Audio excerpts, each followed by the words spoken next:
தாவேக்கா ஆட்சி அமைந்து 2 வாரங்களுக்கு மேல ஆச்சு. எப்படி இருக்கும் ஜாப்?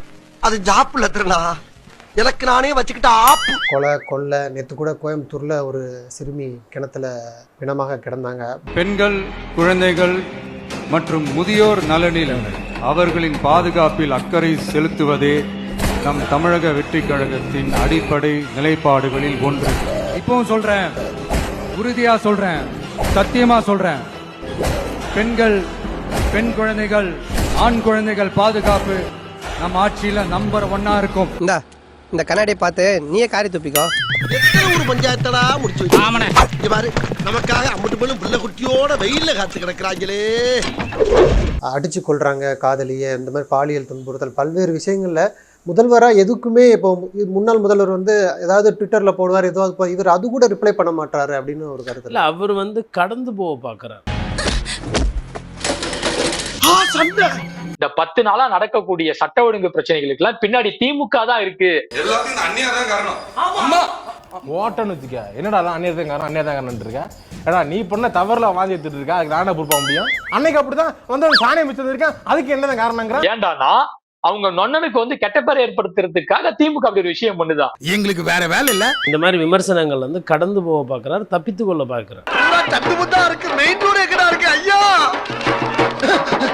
ஆத்தடி தெய்வமே, புயல் வேகத்துல போய்கிட்டு இருக்கே, குறுக்கு எது மணலாரி வந்துடா சாமி.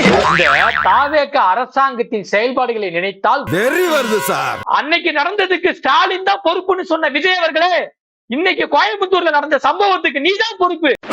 வீட்டை விட்டு வெளியே வாயா, பனையூர் விட்டு வெளியே வா. 9க்கு போறதவனே மாதிரி உள்ளே உட்கார்ந்துட்டு இருக்க, ஓடி வெளில வாடா. இன்னும் வந்து பனையூர்ல உட்கார்ந்துட்டு என்ன பண்ணிட்டு இருக்க?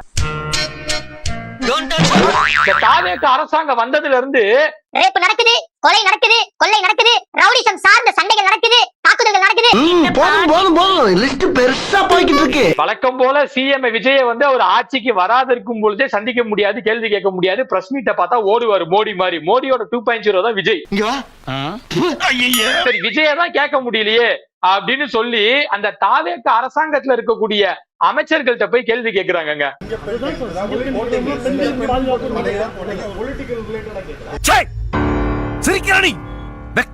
உங்க வீட்டுல ஒரு பொண்ணு இருந்து அந்த பொண்ணுக்கு இப்படி ஒரு விஷயம் வந்து நடந்திருந்தா இந்த யதார்த்தமான சிரிப்பு வருமா? எனக்கு இந்த பெண் அடிமை பண்ணீங்க, இன்னைக்கு அப்படி பெண் அடிமை பண்ற ஒரு ஆட்சி தேவையா? ஐயா வாய பாரு. அந்த கோபமும் ஆக்ரோஷமும், அதுவும் இன்னைக்கு உங்க ஆட்சியில ஒரு குழந்தை பாதிக்கப்பட்டிருக்கு. எங்க எதுக்கு அசைய மாட்டியா? இனி உன் காதுக்குள்ள அணுகுண்டத்தான தூக்கி போடணும். அப்ப அது நடிப்பா இல்ல இது நடிப்பா? சொல்லுல தான் நடிப்பா. இல்லை இல்லை இல்லை, ஆமாம் கோபால்.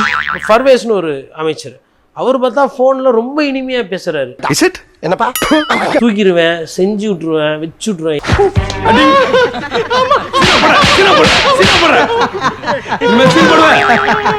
இப்படியான பொறுப்பு இல்லாத அமைச்சர்கள் எல்லாம் அமைச்சரவையில வச்சிருக்கிறத பார்க்கும் பொழுது தமிழ்நாட்டு மக்களுக்கு பயம் வருது. நாங்களே தன்னால எங்க தலையில நாங்களே மண்ணள்ளி போட்டுக்கணும். நல்லா ஆச்சு நாங்க ஒதுக்கி வச்சுட்டு இன்னைக்கு கட்ட ஆச்சு எத்தனை வந்து நாங்க உட்கார வச்சிருக்கிறோம். இப்பதான் புரியுதா? லேட் பிக்கப்டா நீ. நீங்க அன்பார்ச்சுனேட்லி என்னன்னா நம்ம முதலமைச்சர் வாயை திறந்து பேசுறது இல்ல. டேய் வாயில என்ன சவுடாடா, புண்ணாக்காடா, தடிமாடு, வாயை திறந்து சொல்லடா. பேசினா அவருக்கு ஒரு சில விஷயம் தெரியாது அப்படின்றது மத்தவங்களுக்கு தெரிஞ்சிடக்கூடாதுன்னு நினைக்கிறாரா? அதான் மண்ணா, அதேதான்.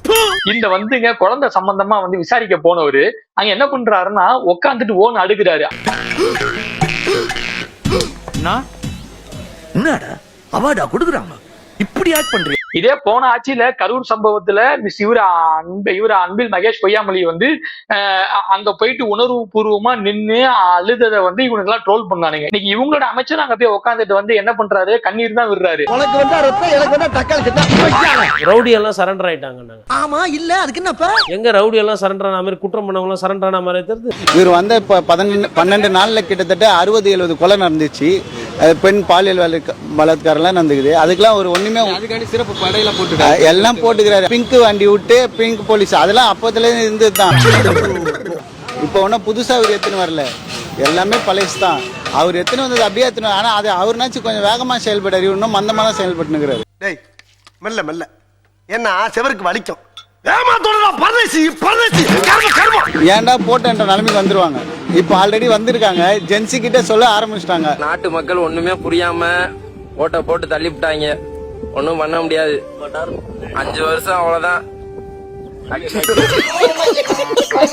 200 யூனிட் கரண்ட்னு சொன்னாரு. அதுல உட்டாலங்கடி வேலை பண்ணி பட்டணமும் போட்டாங்க மக்களுக்கு. ஆட்சிக்கு வந்த அடுத்த நிமிஷம் 200 யூனிட் கட்டணம் இல்ல மின்சாரம்.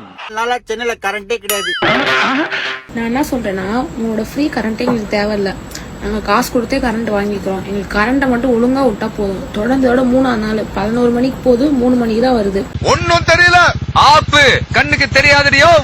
பவர் கட் அதிகமா நடக்குது, அவதிப்படுறாங்க. நைட்டு ஃபுல்லா தூங்க முடியலன்னு மக்களுக்கு அவதிப்படுறாங்க. எங்க ஏரியால விளக்கே எரியலங்க. ரோட்லயா வீட்லயா? ரெண்டுலயும் தாங்க. டேய், போஸ்ட் ஆபீஸ் போன போடு. போஸ்ட் ஆபீஸ்ல இபி ஆபீஸ்ல. இவனுங்க கிட்ட இதே ரோதனையா போச்சு. மாற்றம் தரேன்னு சொன்னானுங்க. ஆனா தினமும் கரண்ட்டை கட் பண்ணி கற்காலத்துக்கு நம்மள மாத்திட்டாங்க.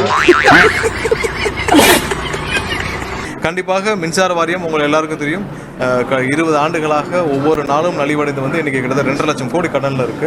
2500 பணம் கொடுக்கல, கடன்ல இருக்குன்னா புரிஞ்சுக்க முடியுது. கரண்ட் கொடுக்க முடியலன்னா அப்ப என்ன அர்த்தம்? நீ சொல்ற பூரா நம்பி ஏமாறதுக்கு நான் அவனும் சொங்கியும் கிடையாது, உன்னை மாதிரி மங்கியும் கிடையாது. ஃபெலிக்ஸ் ஜெரால்ட் இருக்காருல்ல, ஃபெலிக்ஸ் தேசிய செய்தி தொடர்பாளர். அவன் ஒரு காமெடி பீஸியா. அதான் பொய் சொல்றதுக்கு வன்மத்தை பரப்புறதுக்கு இல்லாமடா செய்தி தொடர்பாளர்னு ஒரு போஸ்டிங் வேற. என்னன்னாலும் நான் பெரிய மனுஷன்ல. பெரிய மனுஷன் மாதிரி நீ நடக்கியடா.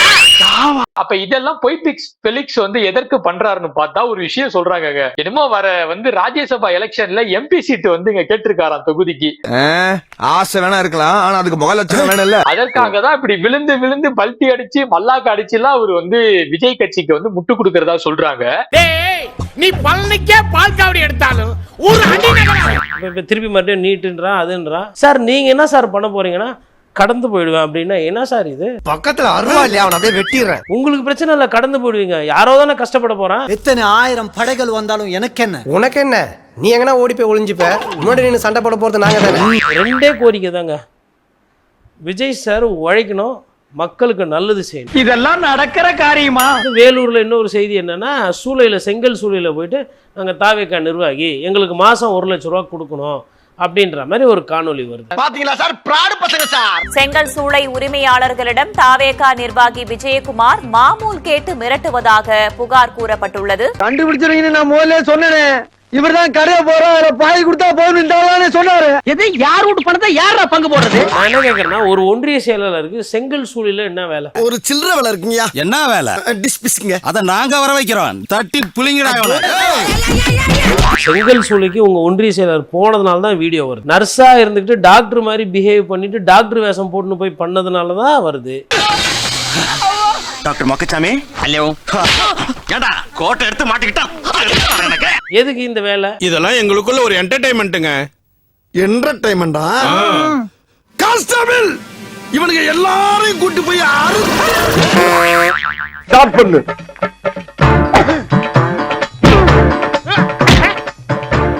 இங்கிட்டு வா. அப்படியா?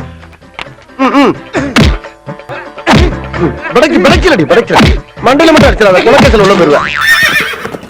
சரியா? உங்க வீட்டு பிள்ளையா நினைச்சு எல்லாரும் என்னை மன்னிச்சிருக்க.